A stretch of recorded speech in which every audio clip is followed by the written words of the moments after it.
दोस्तों, सोचिए अगर एक छोटी सी गलती किसी की जान ले सकती हो तो क्या आप उसे कभी माफ कर पाएंगे?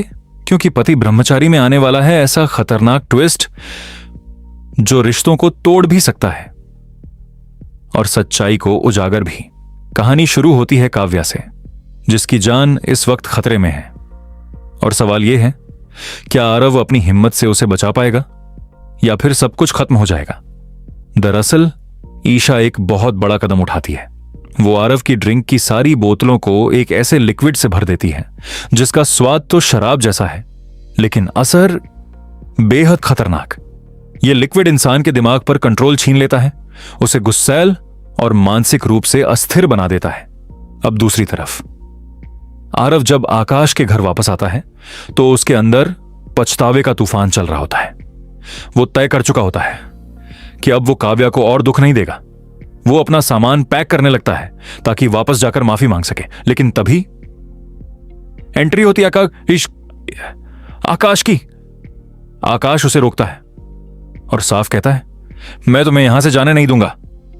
लेकिन इस बार आरव भी ठान चुका होता है। वो कह देता है, अब मैं काव्या के पास ही जाऊंगा। इधर काव्या भी अपने रिश्ते को बचाने के लिए पूरी कोशिश कर रही होती है। वो प्यार से आरव का पसंदीदा हलवा बनाती है ताकि सब कुछ फिर से ठीक हो सके, लेकिन यही कहानी लेती है सबसे खतरनाक मोड़। आकाश एक बार फिर चाल चलता है। वो आरव के मन में पुरानी बातें भर देता है, सूरज के ताने, उसकी बेइज्जती, सब कुछ, और फिर चालाकी से उसके हाथ में वही बोतल थमा देता है। गुस्से और उलझन में आरव बिना सोचे वो ड्रिंक पी लेता है। उसे नहीं पता कि यह शराब नहीं बल्कि जहर जैसा लिक्विड है। तभी काव्या वहां पहुंचती है, हाथ में हलवा, दिल में उम्मीद लेकर। लेकिन जैसे ही वो अंदर आती है उसकी दुनिया वहीं टूट जाती है। वो देखती है आरव फिर से ड्रिंक कर रहा है। गुस्से में, दुख में वो खुद को संभाल नहीं पाती, लेकिन फिर भी सामान्य बनने की कोशिश करते हुए कहती है, आज हम साथ में हलवा खाएंगे। आरव अंदर प्लेट लेने जाता है और तभी काव्या का गुस्सा उस पर हावी हो जाता है। वो बिना सोचे वही बोतल उठाती है और 2-3 घूंट पी लेती है। बस यहीं से शुरू होता है असली खेल। कुछ ही पलों में उस लिक्विड का असर शुरू हो जाता है। काव्या की हालत बिगड़ने लगती है और जब आरव वापस आता है तो वो देखता है काव्या जमीन पर बेहोश पड़ी है।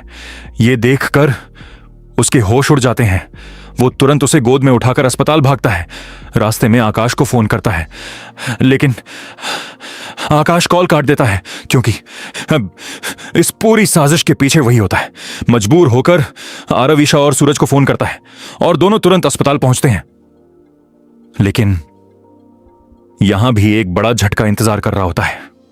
काव्या की हालत देखकर सूरज का गुस्सा फूट पड़ता है और वो बिना सोचे सारा इल्जाम आरव पर डाल देता है। आरव के पास खुद को बचाने के लिए कोई सबूत नहीं होता। वो सिर्फ हाथ जोड़कर माफी मांगता रह जाता है। तभी डॉक्टर बाहर आते हैं और कहते हैं, काव्या ने कोई ऐसा लिक्विड पी लिया है जो इंसान को मानसिक रूप से अस्थिर बना देता है। यह सुनकर सबके होश उड़ जाते हैं और अब शक की सुई सीधे घूमती है आकाश की तरफ। अब आरव के दिल में सिर्फ एक ही चीज बची है, नफरत और सच जानने की आग। अब देखना यह होगा, क्या आरव सच सबके सामने ला पाएगा? क्या काव्या पूरी तरह ठीक हो पाएगी? और सबसे बड़ा सवाल, क्या आकाश की साजिश यहीं खत्म होगी या वो फिर से कोई नई चाल चलेगा? दोस्तों, कहानी अब और भी ज्यादा खतरनाक और इमोशनल होने वाली है। अगर आप जानना चाहते हैं आगे क्या होगा तो वीडियो को लाइक करें और चैनल को सब्सक्राइब जरूर करें।